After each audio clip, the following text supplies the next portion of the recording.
Assalamualaikum warahmatullahi wabarakatuh. Perkenalkan, kami dari kelompok 1 yang beranggotakan Reka Yuvita, Ahmad Rosadi, Indah Rizky Andika Widianto, Azra Jannati Hairunisa, Anissa, Hervina Juliana Rabidamadi, Siti Masyarah, dan Yustin Laili Ratiasmoti Pramudia. Video yang akan disajikan kali ini merupakan tugas pembelajaran mata kuliah Teknologi Pertanian Organik yang diampu oleh Bapak Riza Adrian Nur Saputra, SPMP. Sistem integrasi pertanian dan perikanan, salah satunya adalah Minapadi.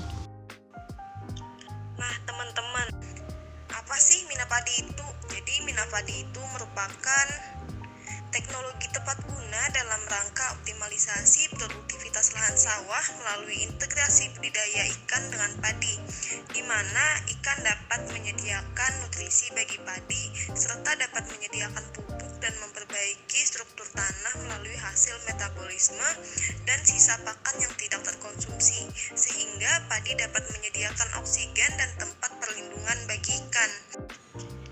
Nah, sistem Minapadi ini mempunyai sejarah yang panjang di Indonesia, dimulai dari abad ke-9 di Jawa Barat. Kurs 2017 juga mengemukakan bagian umumnya petani telah mengembangkan sistem pertanian yang sekarang digunakan. Sistem budidaya padi yang dipraktikkan secara luas di lahan irigasi di Jawa Barat meliputi 3 macam sistem, yaitu sistem Minapadi, sistem penyelang, dan sistem palawija dengan ikan. Dalam budidaya pertanian organik, sistem Minapadi ini mempunyai keunggulan. Yang pertama dari aspek ekologi, yaitu dapat mengurangi penggunaan pupuk, bibit padi, dan pakan ikan. Resiko serangan hama yang rendah, dapat memperbaiki kesuburan dan tekstur tanah, dan padi bebas pestisida dan menghasilkan produk yang organik. Selain itu, dapat mempercepat perbaikan lingkungan. Yang kedua dari segi aspek sosial, yaitu dengan adanya sistem Minapadi membuat pertanian menjadi sesuatu yang menarik dan dapat meningkatkan pendidikan generasi muda, khususnya di bidang pertanian dan perikanan. Selain itu, dengan adanya Minapadi dapat meningkatkan kesadaran bersama untuk tidak menggunakan bahan kimia yang dapat mempengaruhi keanekaragaman hayati. Yang ketiga dari aspek ekonomi, sistem ini dapat mengurangi biaya produksi dalam pemeliharaan padi karena mengurangi penggunaan pestisida dan dapat menekan pertumbuhan gulma, sehingga hasil produksi padi dapat meningkat. Selain menekan biaya produksi dari padi, pemeliharaan ikan juga menekan dari segi produksinya. Hal ini disebabkan karena untuk penyediaan lahan, pengairan, dan pengolahan tanah sudah termasuk dalam biaya pemeliharaan padi. Sistem Minapadi ini memiliki kelemahan. Yang pertama, pemberian pestisida yang berlebihan akan mempengaruhi proses pertumbuhan ikan. Yang kedua, akibat pemberian pestisida itu, hama dengan mudahnya masuk ke area persawahan.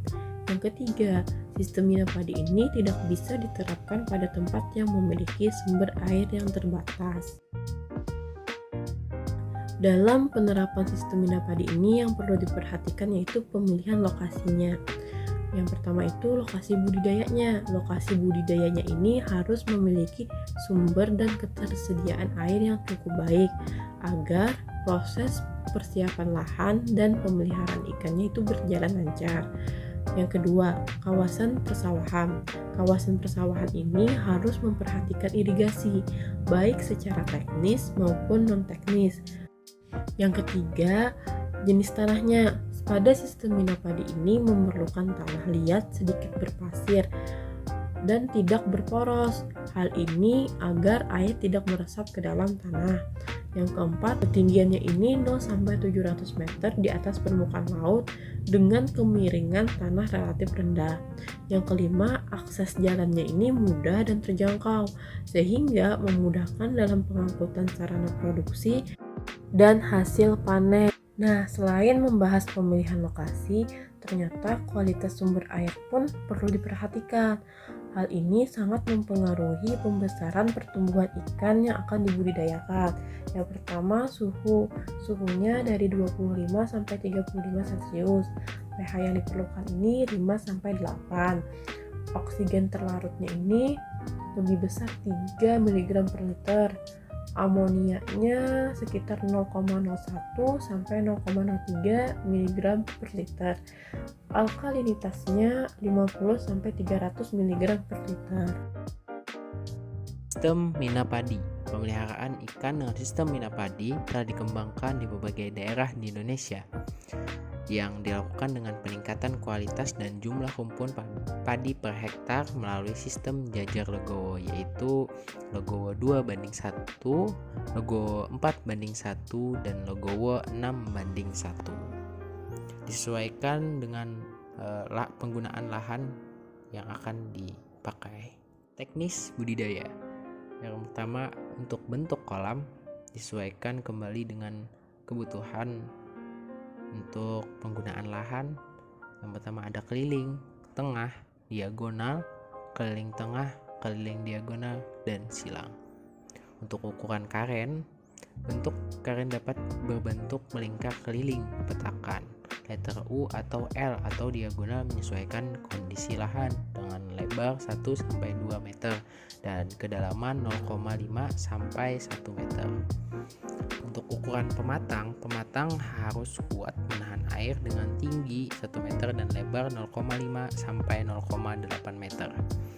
Untuk benih yang digunakan, benih padi sendiri yang digunakan merupakan varietas unggul, tersertifikasi, memiliki perakaran yang dalam, tahan genangan air pada awal pertumbuhan, cepat bertunas, dan tahan hama dan penyakit.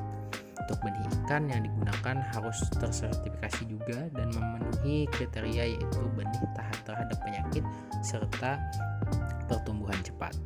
Untuk pemberian pakan dapat diberikan pada dosis maksimal 3% dari total biomasa dengan frekuensi pemberian 2 kali sehari, yaitu siang dan sore hari.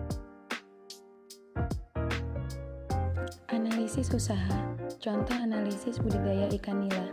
Keterangan ukuran tebar 5-8 cm, PCR 1,2, kelulusan hidupan atau SR sama dengan 90%. Ukuran panen ikan 250 gram per ekor. Satu siklus dilakukan selama 4 bulan. Persiapan lahan, pemeliharaan hingga pemanenan. Demikianlah yang dapat kami sampaikan.